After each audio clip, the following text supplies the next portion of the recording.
Hi hello నమస్తే welcome to పూరా local. సరైన పత్రాలు లేకుండా అక్రమంగా అమెరికాకు వెళ్లిన 228 మంది భారతీయులను తాజాగా ఆ దేశం వెనక్కి పంపింది. శని ఆదివారాల్లో 2 విడతలుగా అమెరికా సైనిక విమానాల్లో వీరిని భారత్కు తీసుకొచ్చారు.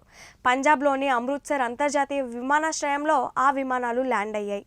తమ చేతులకు సంకెళ్లు వేసి కాళ్లను గొలుసులతో బంధించి తీసుకొచ్చారని భారతీయ వలసదారులు వాపోయారు. విమానంలో ప్రయాణ సమయంలోనూ తమను అలాగే ఉంచారని, అమృత్సర్లో విమానం దిగిన తర్వాతనే సంకెళ్లు తొలగించారని చెప్పారు.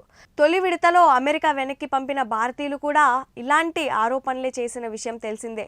ట్రంప్ ప్రభుత్వం అక్రమ వలసదారులపై దేశ బహిష్కరణ చర్యలో భాగంగా తొలి విడతలో ఈ నెల 5న 104 మందిని భారతీయులను సైనిక విమానం C-17లో వెనక్కి పంపిన సంగతి తెలిసిందే.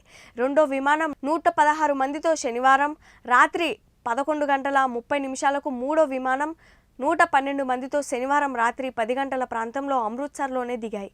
శనివారం దిగిన వారి వివరాలు పరిశీలించిన తర్వాత ఆదివారం సాయంత్రం ఇళ్లకు పంపారు. ఇక ఆదివారం దిగిన వారి వివరాలు పరిశీలించే ప్రక్రియ మొదలైంది. రెండో విడత విమానంలో 65 మంది పంజాబ్కు చెందిన వాళ్ళు ఉండగా 33 మంది హర్యానాకు చెందిన వారు ఎక్కువగా ఉన్నారు.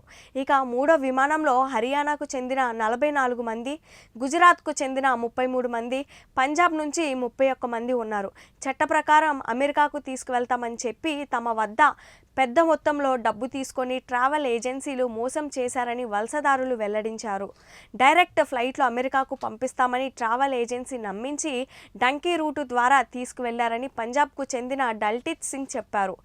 పిల్లల భవిష్యత్తు బాగుంటుందనే ఆశతో పొలాలు తాకట్టు పెట్టి కొందరు, పొలాలు పశువులు అమ్మి మరికొందరు తల్లిదండ్రులు ఆ డబ్బుతో అమెరికాకు పంపారు. రెండో విడతలో అమెరికా నుంచి వచ్చిన వారిలో 2 యువకులు ఓ హత్య కేసులో నిందితులుగా ఉన్నారు.